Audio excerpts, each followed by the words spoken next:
బతుకమ్మ బతుకమ్మ వలలో బతుకాగా మాయే వలలో అన్నట్టు అయిపోయింది. తెలంగాణ పల్లెలల్లా పేదల బతుకులు, ప్రజల బతుకులు. నిజంగా 22 నెలల పాలనలో గ్రామ వ్యవస్థను, మూడంచెల పంచాయతీరాజ్ వ్యవస్థను మొత్తం నాశనం చేసి పడేసింది కాంగ్రెస్ సర్కార్. గ్రామాలలో సర్పంచులు లేరు, ఎంపీటీసీలు లేరు, జెడ్పీటీసీలు లేరు, వార్డ్ మెంబర్లు లేరు, ప్రజల కోసం పనిచేసే ఏ ఒక్కరూ లేరు ఈ చక్కదనాల కాంగ్రెస్ పాలనలా. ఏమైంది సారు, ఏమాయ సారు అని అంటే 42% రిజర్వేషన్ ఉన్నది. ఆ 42% రిజర్వేషన్ బీసీలకి ఇయ్యండి, స్థానిక సంస్థల ఎన్నికలకు పోతే మా మీద తిరుగుబాటు లేవనెత్తారు అని చెప్పేసి, వెనుకకు పోతాన్నామని చెప్పేసి ముచ్చట మాట్లాడుతూ ఉన్నారు. స్థానిక సంస్థల ఎన్నికలు ఎట్లా ఆపాలి అని చెప్పేసి ప్రయత్నాలు చేస్తూ ఉన్నారు ముఖ్యమంత్రి రేవంత్ రెడ్డి. అయితే నేను ఇక్కడ టైటిల్ పెట్టిన చీకట్లో బతుకమ్మ అని చెప్పేసి, ఈ బతుకమ్మ పండుగ వచ్చిందంటే తెలంగాణ పల్లెలు మురిసిపోతాయి, సంబరపడతాయి. ఉమ్మడి పాలనలో ఏ విధంగా ఉన్నప్పటికీ కూడా ప్రత్యేక తెలంగాణ రాష్ట్రం ఏర్పాటైన తర్వాత బతుకమ్మ పండుగ అనేది అధికారికంగా రాష్ట్ర ప్రభుత్వం జరుపుకుంటూ వచ్చింది. బీఆర్ఎస్ హయాంలో అధికారికంగా పండుగ వచ్చింది అంటే గ్రామానికి నిధులు విడుదలయ్యేటి. ఇప్పుడు బతుకమ్మ పండుగకు స్పెషల్ నిధులు కాదు, ఉన్న నిధులు కూడా విడుదల కాక గ్రామాలు ఆగమైతా ఉన్నాయి, అతలాకుతలం అవుతా ఉన్నాయి.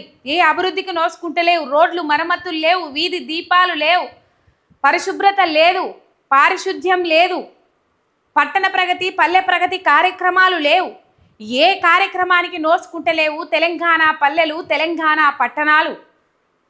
ఉన్న కార్యక్రమాలను అటకెక్కించి కొత్త కార్యక్రమాలు మొదలు పెడతామని చెప్పేసి కొత్త పొంతలకు పోతా ఉన్నది రాష్ట్ర సర్కారు, కానీ ఏది కూడా అమలు చేసిన పాపాన పోతలేదు.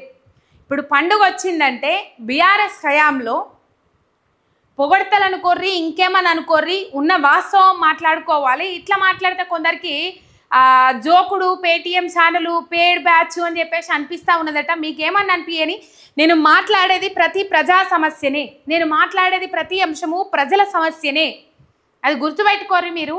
మొత్తం మీద కొంతమంది కింద కామెంట్లు పెడుతున్నారు, సరే పెట్టుకొని అవి పట్టించుకునే అవసరం లేదు, ఎందుకంటే ప్రజల కోసం మనం పోరాటం చేస్తున్నది కాబట్టి. అయితే ఇక్కడ చీకట్లో బతుకమ్మ అని ఎందుకు పెట్టినా అంటే, బతుకమ్మ పండుగ వచ్చిందంటే వీధి దీపాలు, అది ఆడపడుచులందరూ గుమిగూడి ఎక్కడైతే ఆడుకుంటారో అక్కడ స్పెషల్ ఏర్పాట్లు, ఏమైనా గడ్డి పరక లేకపోతే ఇట్లాంటి చెత్త చెదారం ఉంటే దాన్ని క్లీన్ చేసి మంచిగా ఇట్లా సాఫ్గా జేసీబీలు పెట్టి, కూరబండ్లు పెట్టి సాఫ్ చేసేటోళ్ళు, ఆడుకునే ప్లేస్లా మంచి వసతులు సదుపాయాలు కల్పించేటోళ్ళు. ఒకవేళ సౌండ్ బాక్సులు ఏర్పాటు చేయాలనుకుంటే సౌండ్ బాక్సులు ఏర్పాటు చేసేటోళ్ళు. ఎంతో కొంత గ్రామాలకు నిధులైతే మంజూరు అయ్యేటి ఈ బతుకమ్మ పండుగ ముంగట. తెలంగాణలో కాంగ్రెస్ ప్రభుత్వం బతుకమ్మను చిన్న చూపు చూస్తూ ఉన్నది.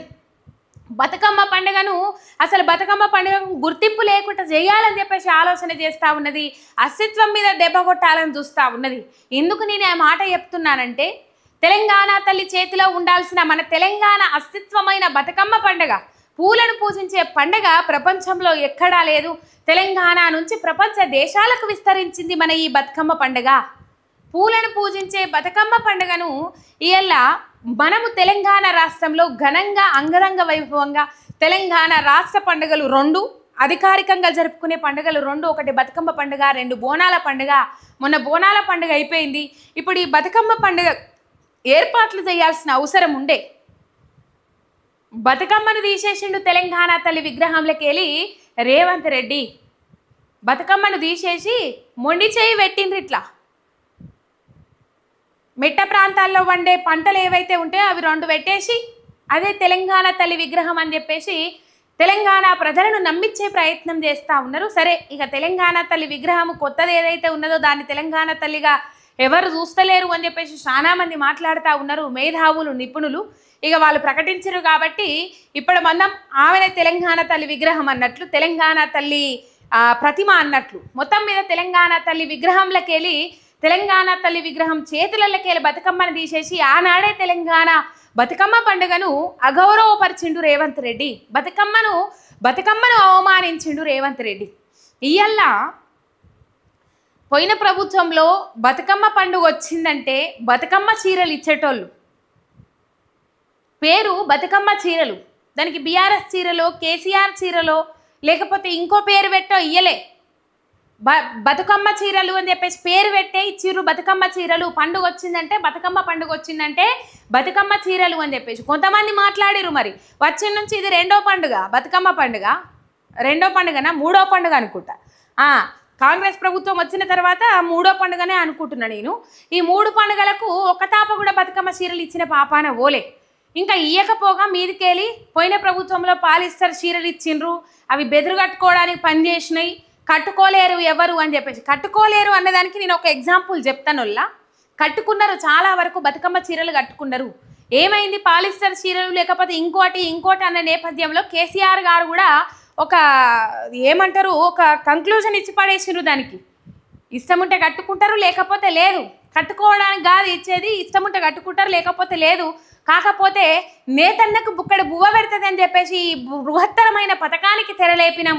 ఆనాడు నేతన్న వలసపోయేది, భీమండి బతకపోయేది, బొంబాయి బతకపోయేది, గల్ఫ్ దేశాలకు పోయేటోళ్ళు భార్యా పిల్లలను వదిలిపెట్టి.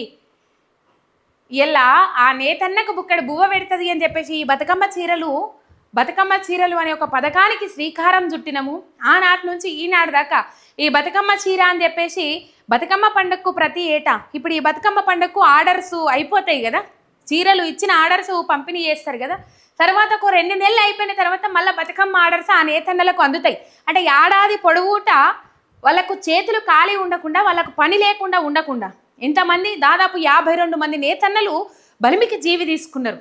వాళ్ళ బతుకులు మార్చాలి, వాళ్ళ భవిష్యత్తు మార్చాలి అని చెప్పేసి ఈ బతుకమ్మ చీరలు అని చెప్పేసి బతుకమ్మ చీరలను ఒక పథకాన్ని పెట్టి ప్రారంభించి వాళ్ళ నేతన్నలను ఆదుకోవడమే మెయిన్ లక్ష్యంగా, ధ్యేయంగా ముందడు కొనసాగినామని చెప్పేసి కేసీఆర్ చెప్పుడు జరిగింది. అయితే 2 తాపలు బతుకమ్మ చీరల ఆర్డర్లు ఎగబెట్టిండ్రు. ఆ సాంచాలు ఏవైతే ఉంటాయో సాంచాలు ఇప్పి సిరిసిల్ల నేతన్నలు అయితే ఇనుప సామాన్ కింద అమ్ముకోవాల్సిన పరిస్థితి ఏర్పడ్డది. అట్లాంటి పరిస్థితి రాకూడదనే కదా ఈ బతుకమ్మ చీరలు అనే పథకాన్ని పెట్టిండ్రు.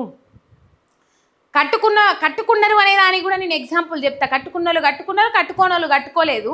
ఒక ముసలవ్వ పోయిన ఈ మొన్న రాఖీల పండుగ కాక అంతకుముందు రాఖీల పండుగకు ఎటు పోతున్నావు అవ్వ అని చెప్పైతే మా తమ్మునికి నేను రాఖీ కట్టడానికి పోతున్నా అని చెప్పేసి నడుచుకుంటూ పోయే ఆ ముసలవ్వ కట్టుకున్న చీర బతుకమ్మ చీర. ఇప్పుడు మన ముఖ్యమంత్రి గారు ఏం చేస్తారట, ఈ బతుకమ్మ చీరని తీసేసి ఇందిరమ్మ చీర పెడతాడట. మరి ఇచ్చేదేందో ఏమో తెలియదు. 23 తారీఖు నుంచి ఇస్తారు అని చెప్పేసి వినబడతా ఉన్నది. ఇస్తారో ఇయ్యరో కూడా తెలియదు. ఈ బతుకమ్మ చీరని తీసేసి ఇందిరమ్మ చీర అని పెడతారట. ఎవరు పెట్టమన్నారు సార్ ఇందిరమ్మ చీరను? ఎందుకు బతుకమ్మ అంటే అంత చిన్న చూపు? ఎందుకు బతుకమ్మ అనే పేరు మీకు నచ్చుతలేదు? ఎందుకు బతుకమ్మను చూడంగానే అసహించుకుంటా ఉన్నారు? బతుకమ్మ అనే చీరను బతుకమ్మ అని కొనసాగిస్తేనే మంచిగుంటుంది. అది మీకు మంచిది, తెలంగాణ ప్రజలకు మంచిది, తెలంగాణ ప్రజల నుంచి మీకు లభించే మర్యాద మంచిది. మీరు బతుకమ్మ చీర తీసేసి ఇందిరమ్మ చీర పెడితే బతుకమ్మ పండుగకు వస్తారు కాబట్టి ప్రజలు గవ్వే బతుకమ్మ చీరలే అంటారు, ఇందిరమ్మ చీరలు అనరు. ఇలా ఇందిరమ్మ చీరలు అని చెప్పేసి పెట్టమని ఎవరన్నారు? ఉన్నదాన్ని ఉన్నట్టుగా కొనసాగిస్తే మంచిగుంటుంది. బతుకమ్మ అనే పేరు తీసేసి తెలంగాణ అస్తిత్వం మీద దెబ్బ కొట్టాలనే ప్రయత్నాలు చేస్తూ ఉన్నారు. తెలంగాణను ఆగంబట్టియాలనే ప్రయత్నాలు చేస్తూ ఉన్నారు. తెలంగాణ నీళ్ళని ఎత్తుకపోయే ప్రయత్నాలు చేస్తూ ఉన్నారు. తెలంగాణ నోట్లో మట్టి కొట్టాలని చూస్తూ ఉన్నారు ఇప్పుడున్న పాలకులు. ఇక మరి ఇచ్చిన తర్వాత చూద్దాము ఏందో ఏం కథనో. వాళ్ళు పాలిస్తారు చీరలు ఇస్తారు, వాళ్ళు కట్టుకునే చీరలు ఇత్తలేరు. నేను 2 చీరలు ఇస్తా అని చెప్పేసి మాట్లాడరు. పట్టు చీరలు పీతాంబరాలు ఇస్తా అని అన్నారు. మరి ఇప్పుడు ఎటువంటి చీరలు ఇస్తారు ఏం కథ అనేది చూద్దాం. మంచి ఇస్తే మంచిది ఆడపడుచులకు. ఇక మరి చూద్దాం, మరి ఇత్తరా ఇయ్యరా అనేది కూడా తెలియదు. కాకపోతే పల్లెలు అయితే అభివృద్ధికి నోచుకోలే వల్ల MPTC, ZPTC, sarpanch, ward member ఎన్నికలు ఏవీ లేవు. పల్లెలు బోసిపోతా ఉన్నాయి. వీధి దీపాలు లేవు, రోడ్లు మరమ్మతులు లేవు, గుంతలు పడ్డాయి. ఎవిటికి మరమ్మతులు లేవు, ఆగమైపోతా ఉన్నది, కుంటుపడ్డది పాలన. మీకు కూడా అర్థమవుతా ఉన్నది. మీ కాంగ్రెస్ నాయకులే మొత్తుకుంటా ఉన్నారు. మీరు ఎందుకు స్థానిక సంస్థల ఎన్నికలు పెడతలేరో తెలుస్తలేదు. కళ్ళు తెరువురి సారు, ఇప్పటికైనా గ్రామాలను పట్టించుకోండి. పట్టుకొమ్మల్లాంటి గ్రామాలను పట్టించుకుంటేనే కదా అభివృద్ధి సాధ్యమవుతుంది. అందుకే చీకట్లో బతుకమ్మ అని పెట్టినా మొత్తం మీద ఇప్పుడు చీకట్లు బతుకమ్మ అనగానే మన తెలంగాణ పల్లెలు వెలుగుతాయి, ఒక వెలుగుతాయి. ఇప్పుడు ఏమీ లేదు. ఒక సబ్స్క్రైబ్ చేసుకొని సపోర్ట్ చేయండి. మీ ఎంఆర్ మీడియా తెలంగాణ శనార్థి.